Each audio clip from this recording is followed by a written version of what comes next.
All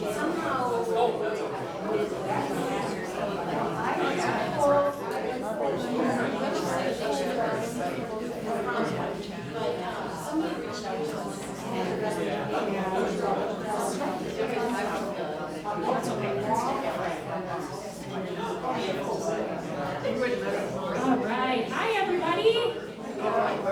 Good afternoon. My goodness, we're both like a chatty crowd and a not very enthusiastic crowd at the same time. We're going to try that again. Good afternoon. Beautiful. So much better. I say, I don't know about Kari, but whenever I'm up here, I'm like, I give back the energy that you give to me. So we need to have a high energy level today. So thank you so much for joining us for History Break, for braving those winter roads and our parking lot. Goodness gracious.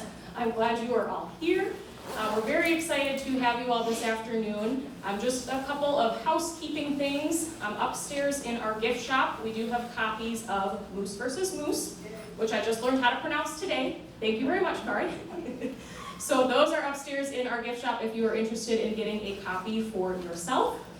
For those of you who attended our history break last month with Steve Hoffbeck about his book, Colville Smiled, he had a handout that he meant to give out at the end of the presentation. He was very excited about it. It was a letter from Abraham Lincoln, and he totally forgot all about it. So he asked me to try to pass it on in whatever way I can. So those are also on the table just out the door there.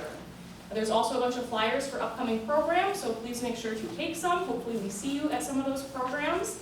And one of the ones that I wanted to mention is that next month's history break, we are going to have the authors, or I guess the creators, is supposed to be the author and then the editor and designer of An Adventure in Living, which is a book all about the Mineral Springs Sanatorium. So we are very excited about that. We've had a lot of folks asking about the book, so just wanted to let everyone know that we will have the book.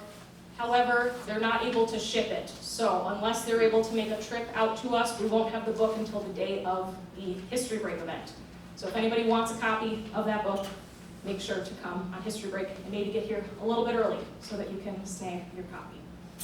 All right, well, I think that is all that I have for you, so I'm going to go ahead and turn it over to our presenter today. We have Kari Lee Dorer, who is the translator and editor of Moose versus, see, I'm saying it wrong again, Moose versus Moose. And for those who don't know, she's also the King Olaf V Chair in Scandinavian-American Studies, the Norwegian Department Chair, and also the Program Director of Nordic Studies at St. Olaf College in Northfield. So with that, please welcome Kari. Good afternoon. I'm just going to switch presentations here. Okay, and let's see. How is volume? Perfect. Is that good? Okay. So, thank you for having me here today. Although my ancestry doesn't connect to this area, I married into a family that does. The Richard J. Dorer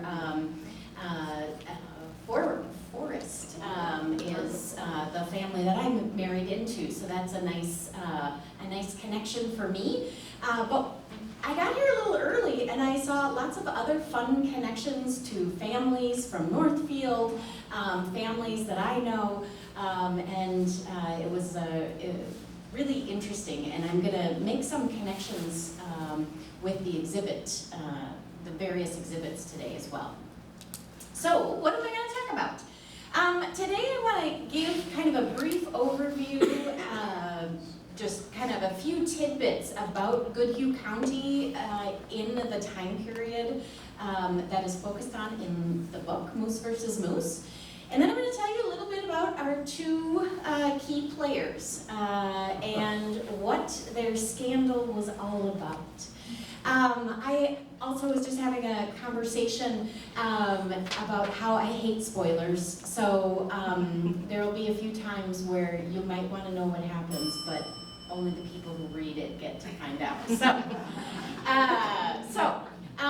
First, just a little overview of a few really important things that are going on in Goodhue County at the time. So, first off, the state of Minnesota was, well, this is a map of U.S. at the time in 1859, so this is a year after Minnesota became a state. And it was in 1859 when the Muuses came from Norway. And so when they were coming to the U.S., they were really coming to the outskirts of, the furthest west point, right? And that's going to become really relevant once we move on. Red Wing at this time is really becoming an important economic center, right? There's a lot of other things going on. I'm focusing on wheat because of how it relates to the story. But other things as well. We have everything from, clothing we've got, clay we've got, a lot of ironwork, and that sort of thing. But wheat is really, really important in the context of this story because Goodhue County is known in Norway as having incredibly fertile soil. And by the time, I couldn't find a statistic from earlier, but by 1880, farm families made up 72% of the county's population, okay? And Norwegians happen to be the most rural immigrant group of the 19th century, okay? So we have so many Norwegians settling in areas in Goodhue County where they could grow wheat. And where did they need to go to sell that wheat? Where did they need to go to get the equipment to harvest the wheat? That was really centered here in Red Wing. So even for Norwegians who did not settle in Red Wing becomes an incredibly important town for a vast majority of Norwegians. I thought I'd give you another visual from this time period. This is a map showing the distribution of the Norwegian element in Minnesota in 1875. And I'm going to highlight a few points on here. So this is Red Wing with a real big fat dot there. This is also another important site that is a prominent part of the book. This is Wanamingo or Holden, and I'll be talking a lot about that as we move on. And then over in Rice County, just past the border over into Rice County is where St. Olaf is eventually founded. Well, actually it was founded by the time this map was made. And then also for reference, I put on here a dot, Decorah. Yeah, and Decorah is also a really important element of this story because that is where the church that's where the church leadership resides. Okay, so these are the real important areas that I'll be talking about today. And you can see just how much of a Norwegian area this is. Also, there's no map, or there's no dots below the Minnesota part of the map here. But this is also a very, very heavily, an area heavily populated by Norwegian immigrants. Okay, so that's just a real quick overview of some important places and things going on. So we have our two key players, Bernt Julius, who is from a town in Norway called Snåsa. He is from a long line of pastors, so he is born on the parsonage. He lives there during his childhood, and then he moves to Trondheim to do high school. And then after he's done with high school, he moves down to Oslo. Because that is the only place at the time where one can study to become a pastor. Okay? So that is Bank Julius. And then we have Oline. Oline is from a town called Fet. And because it's so close, she is often in Oslo socializing and meeting up with people. And that is where they meet and fall in love. And there are a lot of letters written back and forth that have been preserved, that are preserved at Augsburg College, or now University. And so we can see just how in love they were and the things that they wrote about to each other, and talking about big life changes, okay? So, they both come from very wealthy families. I mentioned he is from a long line of pastors. She is from a family that is very involved with administration and politics. So both of them are very, very well off. So this is one of the aspects that is not super typical with the immigrants that are coming over. A lot of the immigrants that are coming over because they don't have a farm they're going to inherit.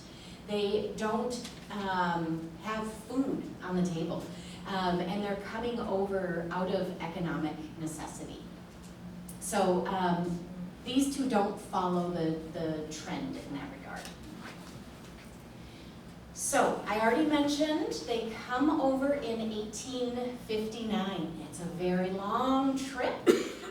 And they arrive first in La Crosse before heading over the Mississippi and then going across to Holden.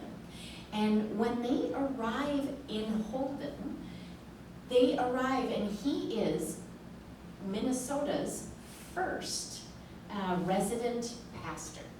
And so what that means, if we go back to this map, all of these people, and this is a little bit later, so there weren't quite as many people at the time when they came over, but all of these people, for the most part, had religious needs, right? And so up until then, you had to wait for when a pastor came up from Decorah and was doing a long trip to learn more about, or to basically either marry people, baptize people, bury people, whatever religious need they had, give them communion, or to come over from Wisconsin. Okay, so that meant long, long waits. Now here in that red dot was a church that basically was very early on and said, we want to establish our own church here with our own pastor. So they put a call in for a pastor, an ad in a Norwegian newspaper, and it was Bank Julius who answered that call. As a side note, he was also debating a different call, and that was a call to South Africa. But he didn't feel like he had the physical capabilities involved in dealing with that call, and so he decided to answer this call instead. So when he comes over, there is not a physical church.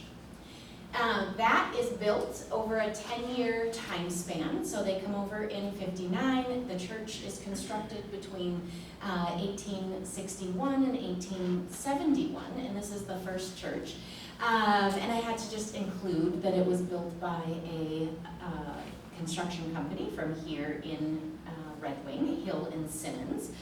And that church was around, but they decided to build a much larger church in 1924 because the congregation had grown so large.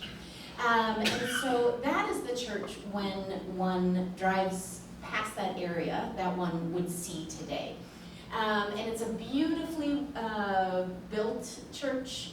It just celebrated, the church, not the congregation, the church celebrated its 100th year. And 2 years ago, and very well kept up. And one of the interesting things, if you ever are near this church, they don't lock it. And that is to your benefit if you're interested in history, and since you're sitting here, I feel like you probably are, because down in the basement, they have this incredibly interesting timeline and all sorts of pictures about the area and the congregation. Not so much about the scandal itself, but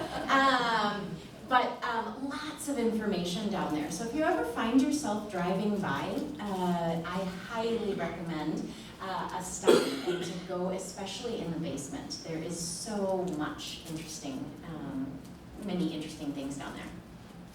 Okay, so that is the building itself. A little bit more about these key players. So Barn Julius, when he arrived over in Minnesota, he was just 27 years old. And at that time, he managed 28 congregations over a landmass of 15,000 square miles, which is approximately the same size as Denmark. So that tells you that he was often out and about, right? There is a very famous picture of him on an ox cart. He is said to have skied between congregations. He was often needing to travel to meet the needs of these other congregations. Can you tell us what counties that would have included? Many, and it's not just southeastern. He even up in Candio, I always say it wrong, Candio High. I had somebody reaching out to me from there not too long ago. So it was a very large area.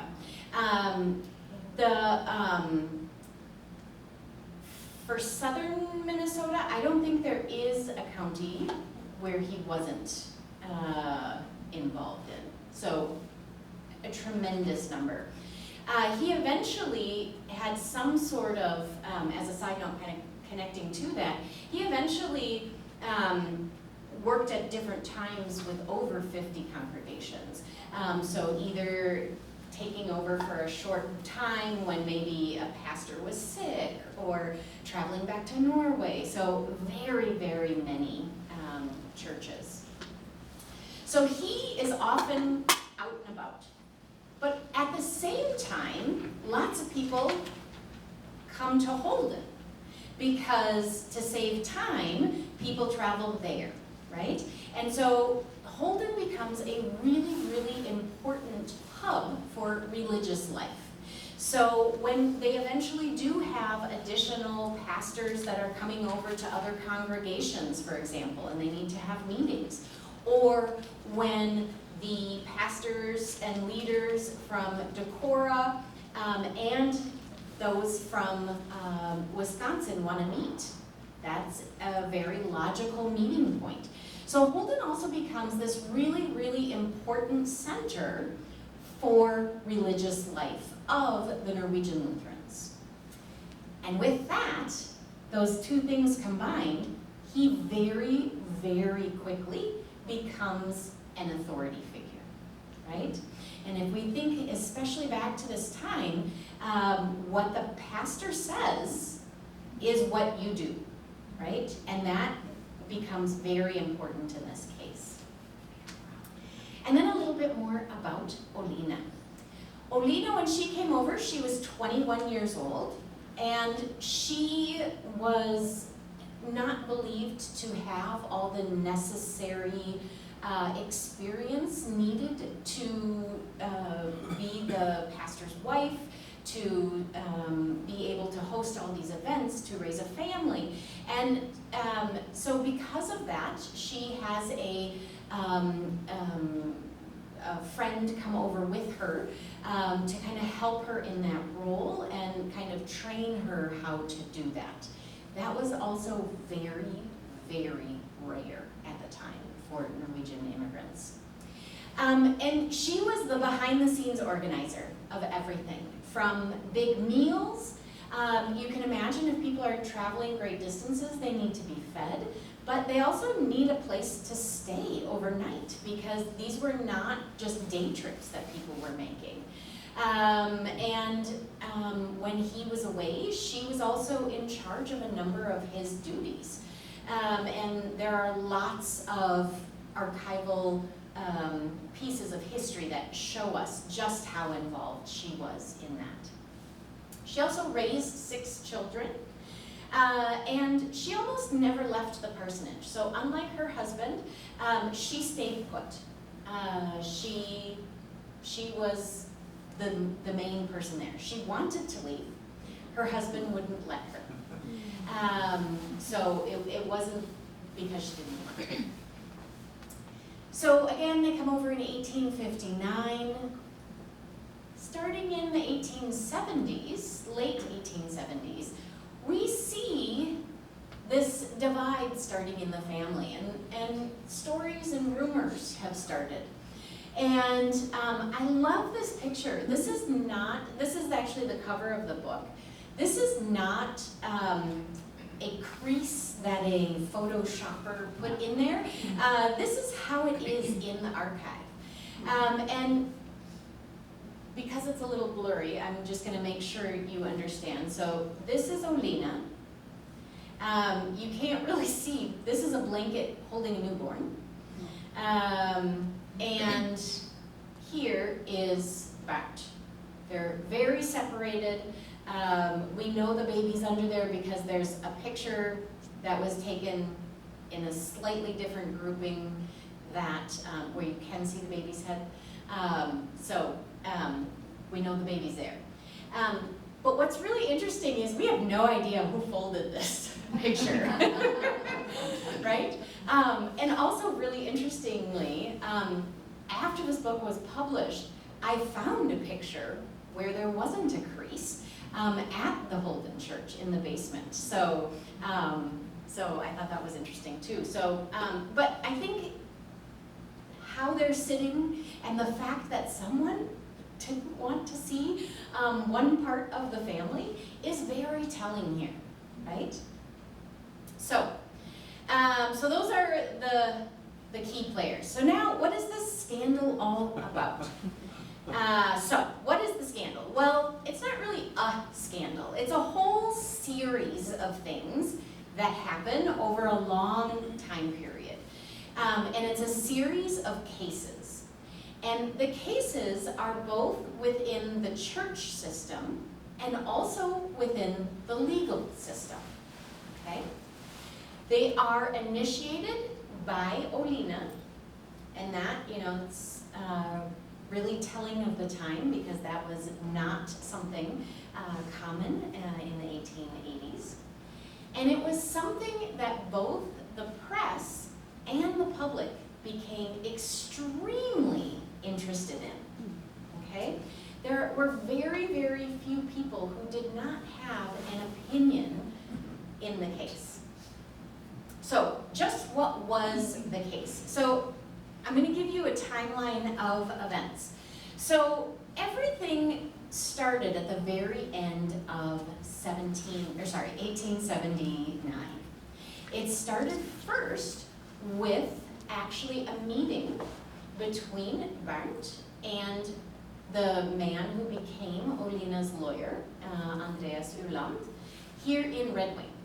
There was a church meeting here in Red Wing, and he basically went from, he was living in Minneapolis, he came down to meet with him and to try to talk some sense into him and to say, she is going to take you to court if you don't resolve this issue.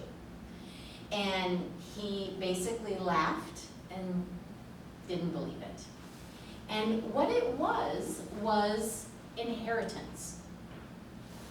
Okay, so she, for a large number of reasons, wanted access to the money that her father left her when he died.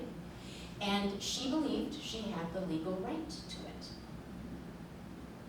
He did not, so he took the money. So, and the question is, who's in the right? She believed she was in the right because, according to US law, that was her right. A woman can inherit money. But in Norway at the time, they couldn't. And his argument was, we're Norwegian citizens. Why should we be following American law? There's absolutely no reason. We're not citizens. We're just living in the Western Norway, right? And Olaf said, no, that's not going to stand up in a court of law. And Muus basically said, well, try me. And so at the very end of 1879, she files an inheritance suit. And I am sure that was a very unpleasant Christmas and New Year's season. Is this buzzing weird or just? Turn it a little bit because it's pointed towards that. Turn it this way? Is that better? Oh, that's better, thank you. So that starts everything, right? Once she files suit, it's not just the legal necessary documents that is filed. There's also what is referred to as an appendix, which is the complaint. And this is this long, fleshed out what is going on behind the scenes that people don't actually know about, that becomes such a spectacle. Okay, and we'll come back to some of those details. But then, all of a sudden, a whole slew of religious meetings and cases are needing to be dealt with. Because according to the Norwegian Lutheran Synod at the time, if you have an issue with one of your fellow congregation members, you need to settle that in church. And she wasn't doing what she should be doing as a church member by going externally to the county, through the legal system. She was supposed to handle that in church. But that's also really tricky because the person who would normally get involved in settling those cases would be her husband, right?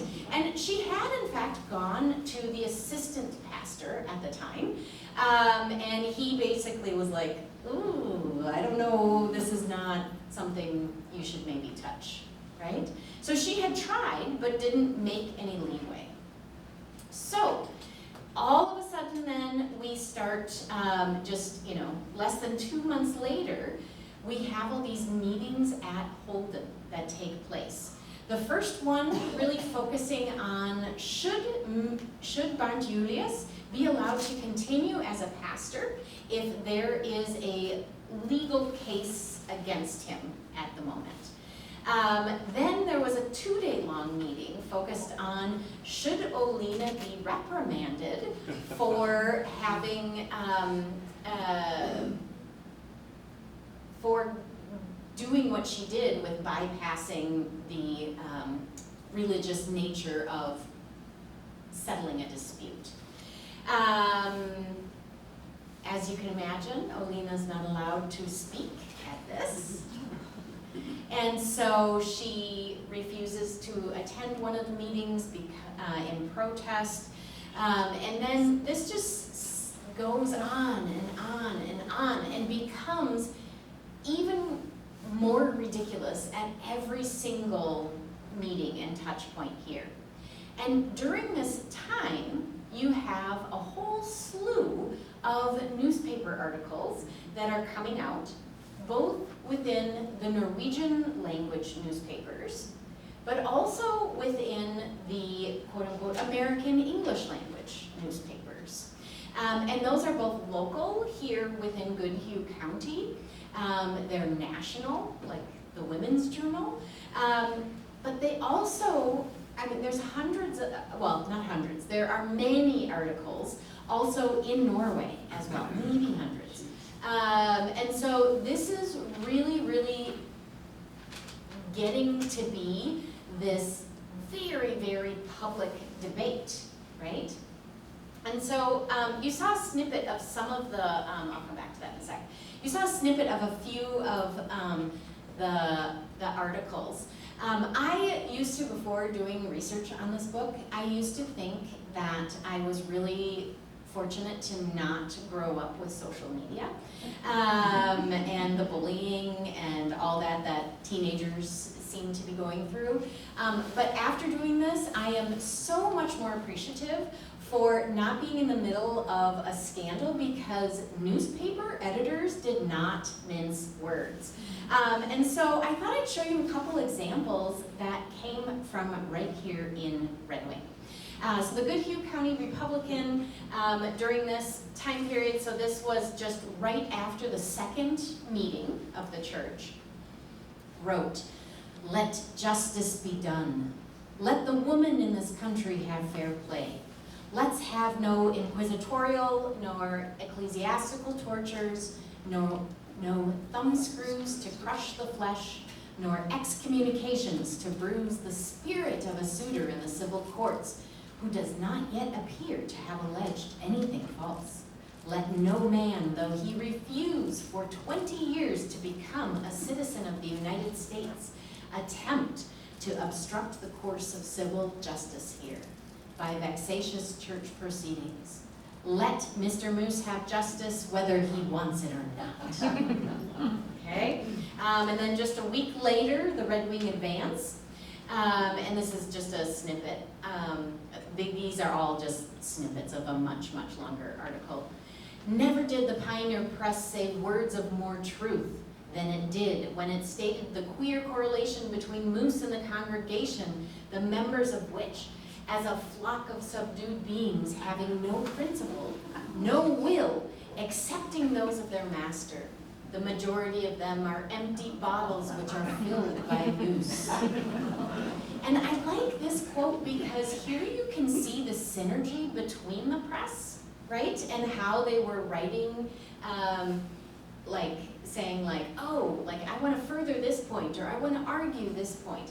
But also how this was more than just a case about two individuals, right? Here you're really seeing that an entire congregation and a community is really being criticized, right? So I think that's a really good reminder that this is not just a divorce case. This is really some insight to how the Norwegian-American community functioned, how they argued, and why they split up into so many congregations. Another example from a couple months later, the case seems to have been an interesting one for the lawyers, but it did not afford much amusement to the spectators. And I love that because so this was written about a meeting that happened at the courthouse. So this is the Red Wing courthouse before the new one was built in the 1930s. And I think this just goes to show the expectation that if you would come to the court, that you would be amused. Like this was entertainment for us all to have. And it goes on to say, "Mr. Muus has set us an example as to how those who believe in having slaves should treat their wives. And anyone who is not a preacher in the Norwegian Synod believes that the case would have been treated differently if some common man, and not a minister, happened to be one of the parties. Then the ministers all would have agreed that a man like the Reverend Mr. Muus was a fit subject for the bad place commonly called hell." So we can really see that going on there. The other thing is that Muus was also leading a number of these meetings. So he got to set the agenda, He got to determine who talked. And at one point, they created what they called an investigative committee, and he was in charge of it. So we can see just how skewed this was. Oline was never allowed to speak, and she was really an outcast in her community during the cases. And it was from her friends all the way in Norway that she learned about a whole bunch of rumors that were being spread about her, that she had committed adultery, for example, and lots of other things. And so she decided, since she was not allowed to have a physical voice in a meeting, she would use her pen. And she wrote a number of letters, both very publicly to newspapers or to the congregation, so that it could be read by a man. Or she had a number of, or not or, but and she had a number of private letters. And some of the really interesting private letters that she wrote, the ones that I've been the most interested in, were to what is called the Synod president. So the Synod is the Norwegian Lutheran Church branch that they belong to, and that was what was centered in Dorer, right? And so basically this is Barn's boss, right? So the head of all of the Norwegian Lutheran Church in the US. And what is really interesting is that there were a series of letters that she wrote to him saying things like, "You have spread defamatory accusations against me of the worst kind. Travel to Holden." She wanted him to be a part of these meetings, and that he would have to confess that he started these things and that she was actually innocent. And writing things like, "I won't accept being treated like the dog of the Norwegian Synod any longer." Can I ask you a quick question? Mm-hmm. Why is she writing in English? Because her native language is... She wrote in Norwegian. I just translated this. This is well, I should say a sort of Norwegian. Both she and her husband write this weird mix of Danish, Swedish, Norwegian, but they are writing in Norwegian. And so this is my translation of it. So who translates it when it appears in the newspaper? When she writes in the newspaper, she writes to Norwegian language newspapers, and so she writes in Norwegian as well. And it's published in which language? In Norwegian. Mm-hmm. Yep. And I don't know if any of her letters were fully translated to English. Not that I remember. They were like, key points were summarized and that sort of thing. In one of the documents that I received from the courthouse here, it mentions how she needed an interpreter because her English was not good enough. I have never, from this part of her life, seen anything from her where she wrote English. She does in her later life, but not during this time period. And how is the word dog? Would you agree with that translation? Is that Yes. the actual word? Yes. Mm-hmm. Yeah, and actually now Norwegians would more commonly use the word bikkje, which would more closely translate to bitch. And I was really hoping she was going to use that word, but she didn't. So yes, and so these are my translations of it. And you can see this is one of the actual letters. These letters were found. I found them at Luther in Dorer. With the help of their archivist, and you can just see too, like she's underlining things, and it's very difficult to read. And she has one of the better handwriting. There are so many more letters from Muus that I would love to actually translate, but his handwriting good questions. Oh, but the very last thing there I just wanted to mention, she also makes it very clear to the president of the synod that there's some really bizarre things going on at home. Everything from bizarre to disturbing, okay? And this becomes more important as we move on. So, we move up to, yeah? Who was the president of the Synod? At that time, it was, oh, it changes while we're in here. Herman Price?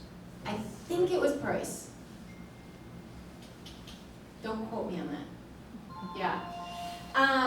So, the initial suit was filed at the end of 1879. It took an entire 622 days for them to come up with a ruling, partially because they had to get some legal translations from Norway, and it was a whole thing. So 622 days later, they settle on the inheritance ruling, and I told you I wouldn't tell you spoilers, so you'll have to find out what the ruling was. But what happens is that really neither of them are happy with it. And so almost immediately, they both appealed to the Minnesota Supreme Court and want to each get a better end to this. And it's during this time where I'm sure their logo didn't look like that at the time, but where the founders of Augsburg College stepped in. They were much more progressive in terms of their religious beliefs, their political beliefs, and they really stepped up for Oline and provided her housing just right on the border of, well, a part of what we would think of the campus today. And they also had their own newspaper, and in that newspaper they helped her get funds to live off of until the case was settled. So, yeah. How much money was involved? A lot for the time.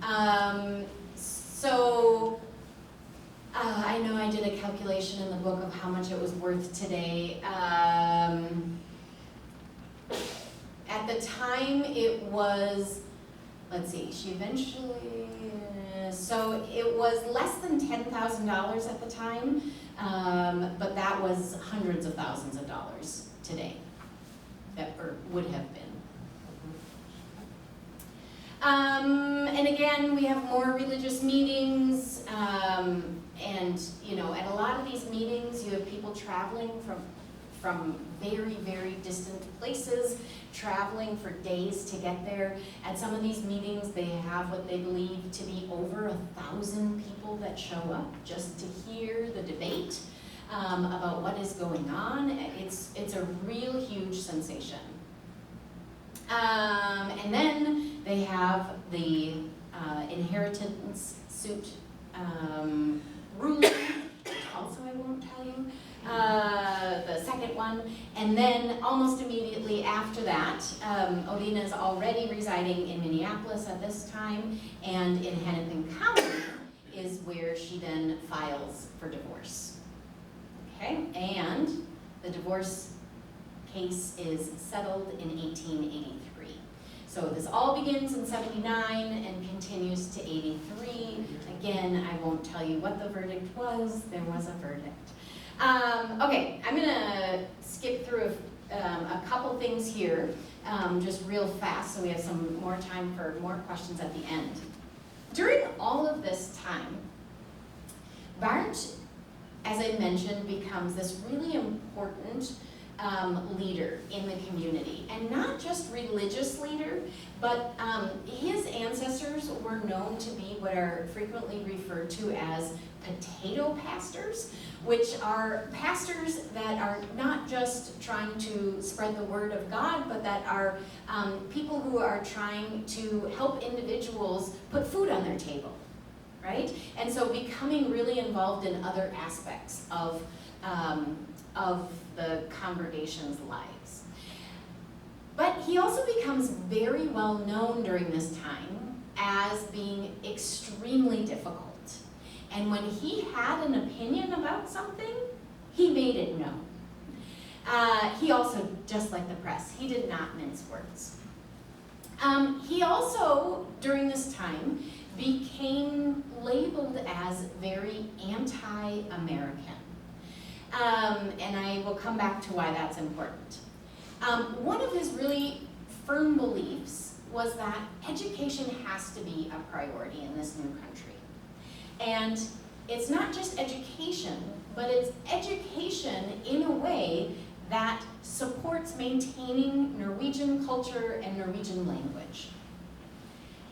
And so he starts what is called the Holden Academy, which was in the basement of the parsonage. So this is where they lived in Holden, and this is still standing today, no longer owned by the church, but it's still right there.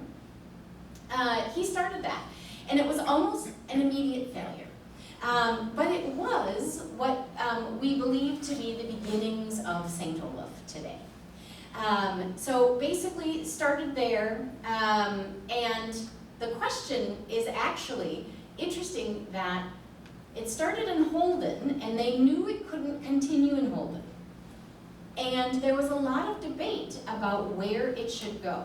And one of the big things that centered on was Red Wing.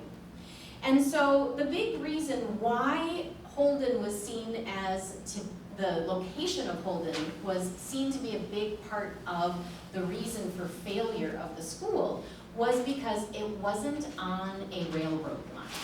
And so if we zoom in on the railroad at the time, here we can see Holden. Here we can see Red Wing. Red Wing is right on that very, very big line, right? And really, I mean, it was an important part of the town because of the shipping of the wheat, right? And other stuff. And Northfield is over here. So Muus really wanted Red Wing to be the location. And it didn't happen. One of the big reasons for that is this individual. So this is H.B. Wilson, who was the superintendent of schools of Goodhue County at the time. And he really, I think you could say, had his eyes on Muus and the Norwegian clergy at the time. He was not a fan, okay? And these two start having it all out in the newspapers. And so, they started having it out all about having a different take on what's called the common school controversy. And I would summarize that controversy as, how do we educate our youth in the US, right? And there are two sides of it. So there are the individuals who really, really want to support public education, and there are those who don't. And this is also very, very heated.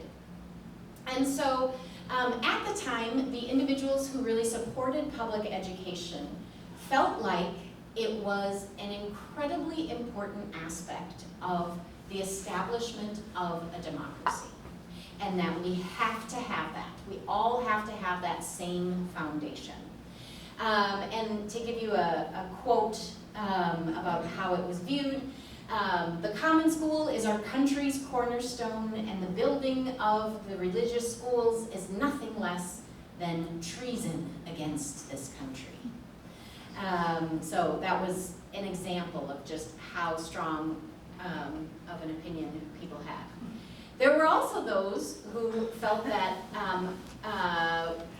that we should establish more private education, and that at the time was religious, right? So here's a quote, also from 1877. Schools where the word of God is not the authority are the gates of hell. The schools were created to shield youth from possible filth and infection that might be of danger if they attended American institutions. They became spiritual quarantine stations against American infection, right? So we can see just how heated this debate is. But Muus takes things a step further.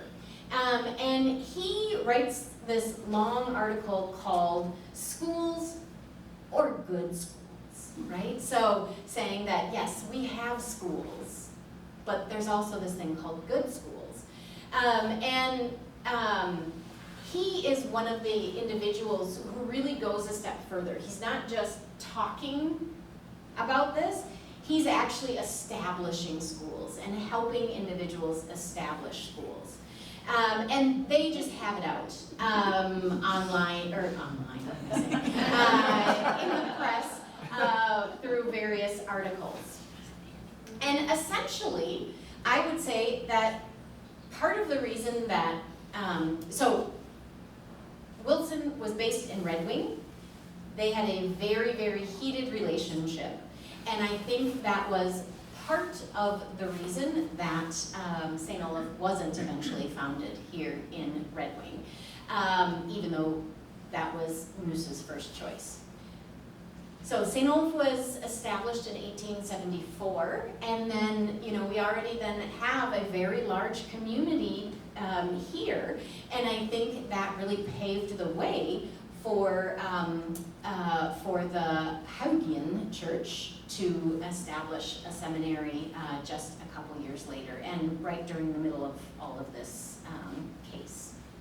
I also just have to say, Goodhue County itself is named after Minnesota's first newspaper editor, and he died just before this, like 20, 30 years before this case came out.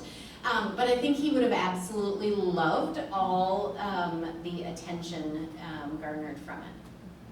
I'm just going to briefly mention, so this book, the English language book, started in Norwegian, and I read the book and became so fascinated by it, but it also wasn't enough for me. There were so many things that I still had questions about. So what I decided to do was to further investigate a number of topics. Since I'm local here, the Norwegian author did everything from a distance, and I really wanted to see if I, as someone who has easy access to things, being local, could find some more information. And so the English language version of the book is a lot longer, it has a lot more citations, and really, really utilizes a lot of the archives from places like this. And then I'm also just going to briefly mention Muus lived the majority of his life in Holden. At the very, very end of his life, he had a heart attack, and his daughter had moved to Norway, and she came back to Minnesota, got him, took him back so he could die in Norway. And he died very, very soon after he returned there. Oline, on the other hand, moved around. You heard me already mention that she moved to Minneapolis. Not too long after that, she moved to South Dakota, where she opened up a coffee shop. And then she moved down to Alabama, to Fruithurst, Alabama. And I think I have, yes. And from there, Fruithurst, Alabama is not really this place we would think of when we think of a Scandinavian community, but it was a very thriving Scandinavian community with far more Swedes and Danes than Norwegians. But it was, when she moved there, a thriving community. And she also remains very actively involved in the Norwegian community through her writing. And so at the very end of my time working on this book, I found more and more and more letters and columns that she had written in her later life, where she reflects back on all of these happenings. And so in a few months, well, about 6 months, there is a new book coming out from St. Olaf called Honest Storytelling, St. Olaf at 150. And in it, I have the second chapter, which is due at 5 p.m. today. And I just have to double check a couple things. And that is going to be published from Augsburg Fortress. And so the continuation of her life story continues in that chapter. So you can look forward to that in the fall if you are interested in her life. The other thing I just want to mention is one of the unique opportunities with teaching at St. Olaf is I get to involve my students in my research. And one of the things that I had a senior seminar where students chose a topic in the book that they were interested in, and they created a reading guide for reading book clubs. They created podcasts interviewing scholars who are experts in various areas. And we created story maps. For example, one of all the congregations Muus was involved in. So there's all sorts of just free materials out there if you're wanting to learn more about a certain aspect of the story. And you can find that by just using my name, or I have what I call Team Oline stickers. And there's a part of her blouse that looks like it's her blouse, but it's actually a QR code that just takes you to the website, so you can get all that free stuff. And the podcasts that the students did and the reading guide, I would really, really highly recommend.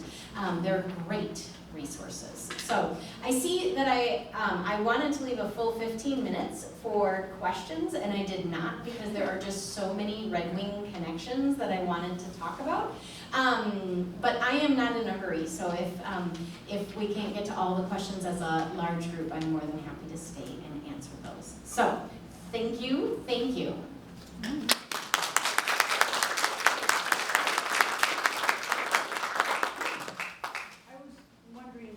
What age were their children at the time of the divorce?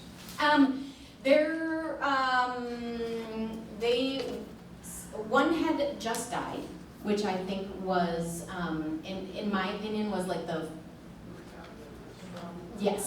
was a big factor. Died in 78, the day that Old Main was dedicated. And so he wasn't at home with his dying son. So let's see. So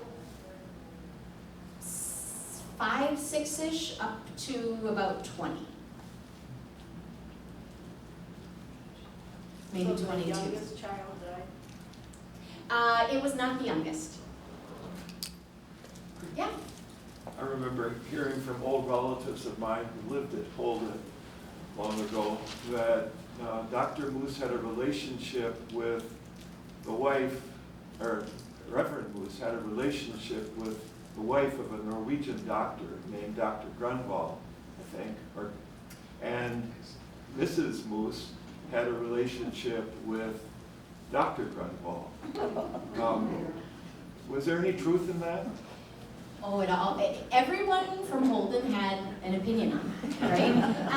And so again, these are some of the rumors that she says were spread about her that were rumors. Did that play a part in the divorce? Yes, yes.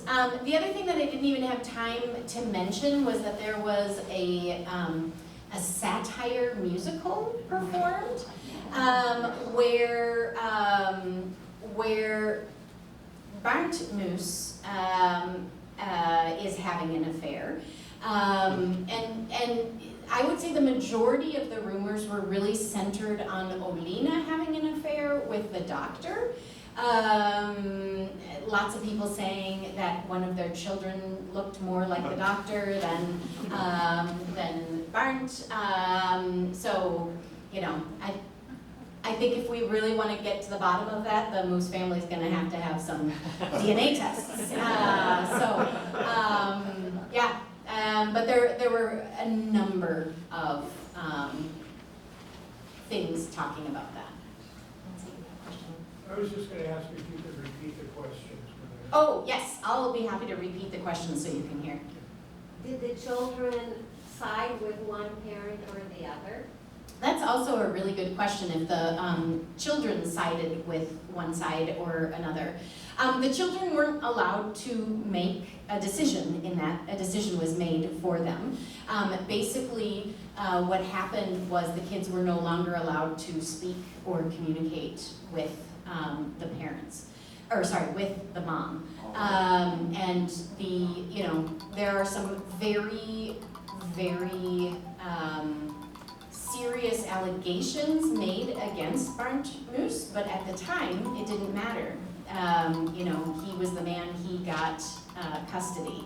And so, for many, many years, there was no communication. Very late in Oline's life, the daughter, who's right here, came down to live with her for a couple years in Alabama. And so they reconnect. And she has also a very, very difficult story, and so that's further explored in this new chapter as well. So, but very little. Yeah? The original book in Norwegian, when was it published, and how who stems up from the process? Yeah. So she asked when the book in Norwegian was published. It was published in 2019, so 7 years before this one. And it was, or 6 years before this one. And she actually sought out to write a book about 12 Norwegian-Americans. And she had chosen them, she felt like she had good rationale for all of these, but every single one of them was tied to the Muus case in some shape, way, or form. And so she decided to just take a different direction with it. And really focus on these two. So she doesn't have a connection with St. Olaf. And that was one of the reasons why I felt kind of territorial about the book, because I felt like if a translator translated this from like Luther or Augsburg, I feel like people from St. Olaf wouldn't actually deal with this history to the same degree. I felt like it, to an English language audience, it almost needed to have its stamp, this is thoroughly vetted, and so a lot of what I've added are those St. Olaf connections that are really important. Question. Is yours, or this book, translated into Norwegian? It's not. It's not. Mm-hmm. Nope. Just the other way. So. You tell us in the book that the children were given to the father in custody at the time of the limited separation. Was that Norwegian law or was that U.S. law? U.S. That was U.S. law, that the custody automatically went to the father. Well, I don't know about automatically, but in practice, that was what happened. And even more so than that, whether or not he himself understood that he wasn't, maybe what the children needed, or, whether that was told to him. The youngest children were sent to another member's family in the congregation for several years. So, yeah. Was Muus regarded as a good preacher? Was Muus regarded as a good preacher? I think that was also something everybody had their opinions about. He was regarded, for sure, by all as a preacher who had extremely, extremely strong views. And so when he preached, it was his way or the highway. And so he didn't, he was one of those that very much spoke down to people. I have to say the first memory I have of walking into the church with my students, I had been to Holden Church before, but they had just read the book and were walking in, and I think they were really terrified to meet the pastor there. And they were so relieved after like the church service to see like things have really changed.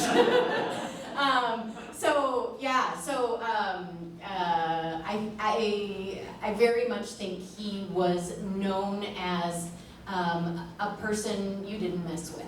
So if you agreed with him on various issues, I think you absolutely loved him and thought he was a wonderful pastor. Yeah. My impression is that we tend to take the separation of church and state for granted in this country, but it's very much not a part of the historical patterns in Norway. And in fact, the Church of Norway was part of the government until 10 or 15 years ago. And I'm wondering how much that would have influenced Muus and his sense of entitlement to tell people what to do. I think that's really related. So the question of the separation of church and state here in Minnesota, or in the US versus in Norway, being very connected. I think that is a factor, but what happens is that when he's here, he becomes actually more and more conservative. And in Norway, they become more and more progressive.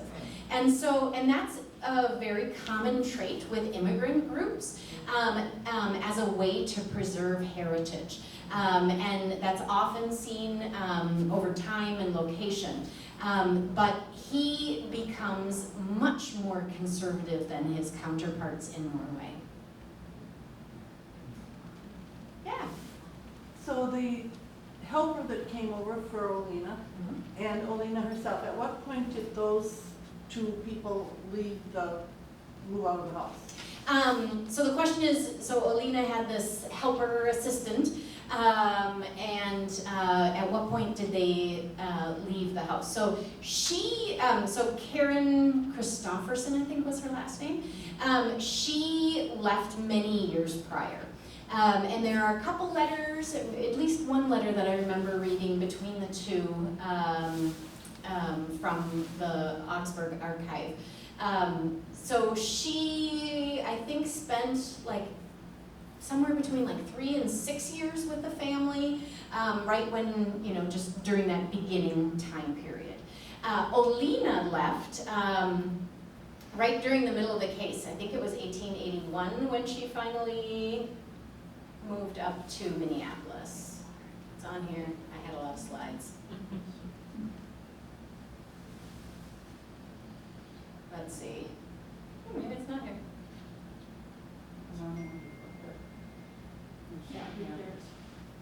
Oh yeah. So it's 1881. We don't know the exact date, but we know it's in the fall of 1881 based on some writings. Yeah. Have you met or communicated with the Norwegian author? Oh yeah. Mm-hmm. Yeah. Mm-hmm. Cool. Yeah. Yeah. She does research a lot differently than I do, and so she wasn't able to share a lot of her material. Like when I find something, I have like massive Google files and folders and whatnot. So I wasn't able to get a lot of actual material from her, but yeah, we have communicated on the case quite a bit. How old a person is she? She's a lot older than I am, long retired. I don't know how old, but yeah, probably early 70s. Yeah. Did the dispute between Reverend and Mrs. Muus have repercussion in the Holden congregation, or did the congregation just automatically side with Pastor Muus? So that's a really good question, and I think there were a lot of things at play at the time. So the question really getting at the impact of this case on the congregation itself. I think already at this time, you see so many new churches popping up and new congregations. And so some belonging to the same synod, some belonging to a slightly, of course then they did not think it was a slight different church, but today we would say that. So it was, there was movement because of those things. There were also individuals going over to other religions like the Methodists and the Baptists and whatnot, but it definitely caused a lot of splitting in the community. The overwhelming number of people who went on record at the time supported Pastor Muus. Probably because it wasn't considered safe to.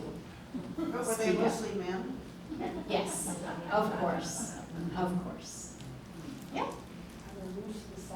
Oh yes, so many Muus descendants. And I have, while I was working on this book, I was in touch with several of them. And have had a number of them at various talks. The family at this time period went through a tremendous trauma and all experienced that in very different ways. And like any trauma in our families that has happened, different people have different takes on the situation. So, but in general, I have felt a curiosity from the Muus descendants that I have met. Yeah, it's been really interesting to get to meet some of them. Yeah.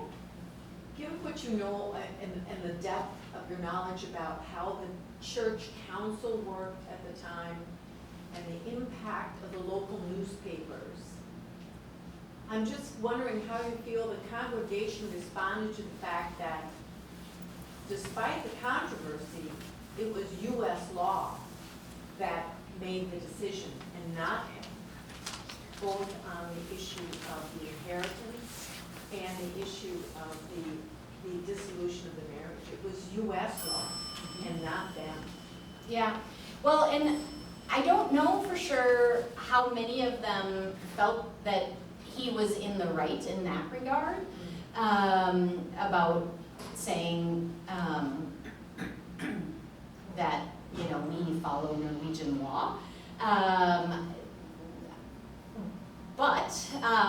Eventually that's what the court says. Like, you are not right. You have to follow American law if you are living here.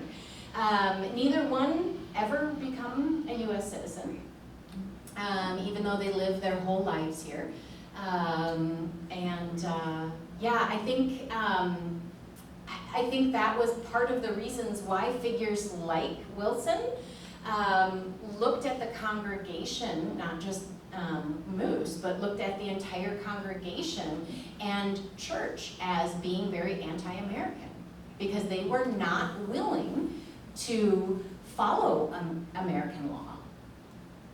So, yeah. We've gone way over time. Can I? That's fine. Are you sure? There's not. So here's what I'll do. I'll say, I know some of you certainly have other places you need to be. I am more than happy to continue answering questions. I'll also, some of you saw, for those of you who arrived early, I have all these tidbits of newspaper clippings that are really funny. So I'm just gonna put these up here for anybody who, I'll give you a little longer to read them. For anybody who wants to see them, you're more than welcome to watch that. Is much of this in this Goodhue County Historical Society also? Pieces of it are here. Some of the pictures I used from today are, let's see, what did I use from here?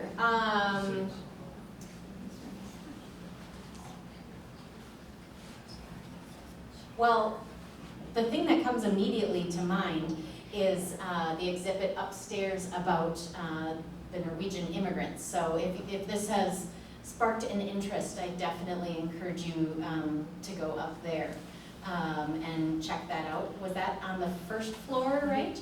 And then also, I had to take a picture of it because I learned a fun new fact about 1873 being the really important wheat year for the town.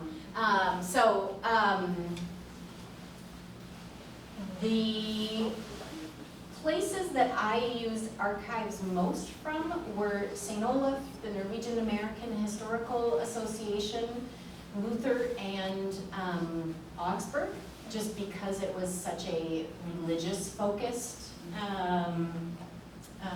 event. United Lutheran Church in Gregory is one of Muus's congregations. Yeah. Have you thought about pitching this to the Mystery Theater? Well, I think what they need to do is the musical that was written, it has been translated. It is hilarious. It is absolutely hilarious, but it's only hilarious if you understand the history behind it. So I think it needs to be updated, like with a narrator, you know, given some blurbs or something like that, because I think it would be priceless.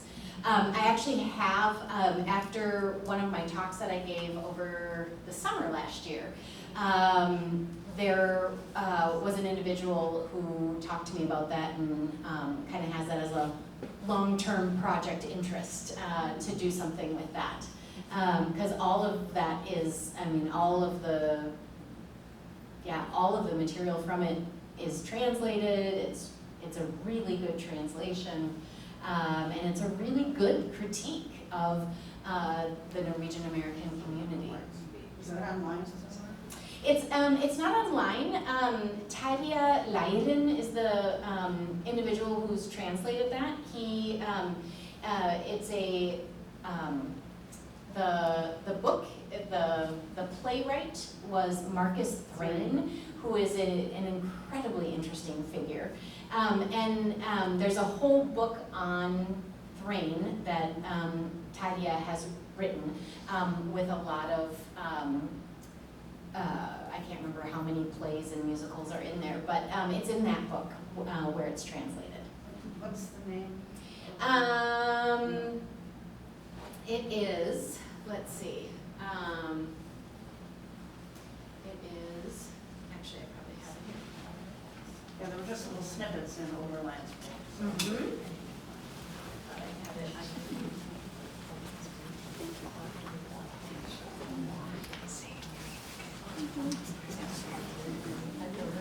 Marcus Thrain, a Norwegian radical. Stickers both up here and on the back. Feel free to take one. And I'll just stay up here if anybody has any other questions.